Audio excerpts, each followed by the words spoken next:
Le 28 septembre 1958 est pour la Guinée ce que représente le 14 juillet 1789 pour la France. Pour s'en convaincre, voici les faits qui se sont déroulés à cette date.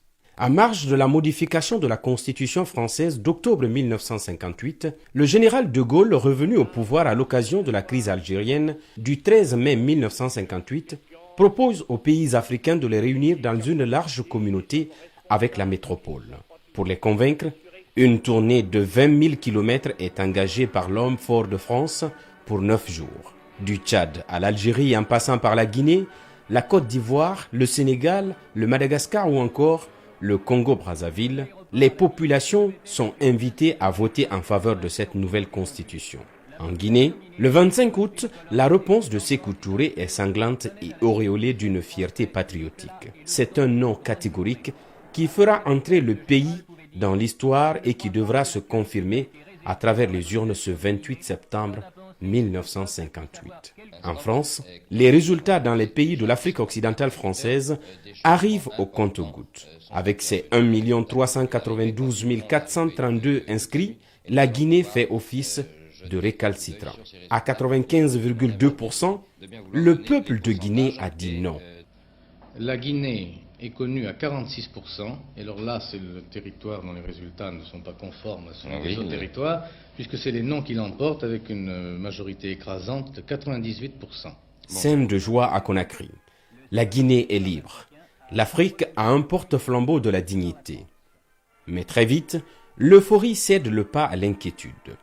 Quand le colon s'empresse de quitter le pays avec fracas. Une seule l'a refusé. Nous n'y avons fait aucun obstacle.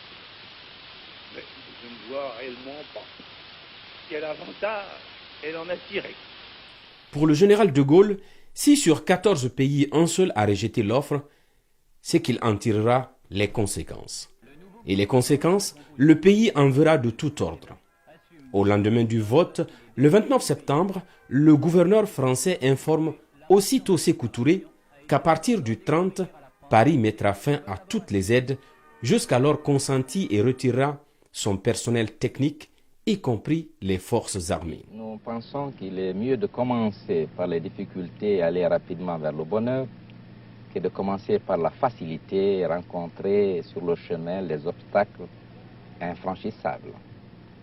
Un peuple ne peut d'abord compter que sur ses capacités, sur sa conscience, sur ses possibilités.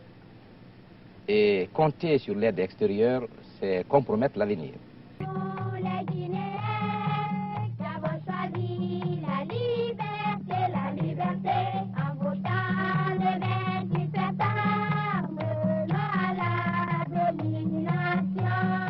Le nouveau et jeune pays recherche des appuis en Afrique, auprès de Kwame Nkrumah, alors Premier ministre du Ghana, tandis que le monde soviétique propose de combler le départ des Français. Pour les 14 pays ayant voté oui, le manque de liberté et de souveraineté les poussera à aussi réclamer leur indépendance quelques années plus tard. 62 ans après cette date historique, le peuple de Guinée attend encore de ses dirigeants que les acquis issus de cette date historique soient confortés et consolidés.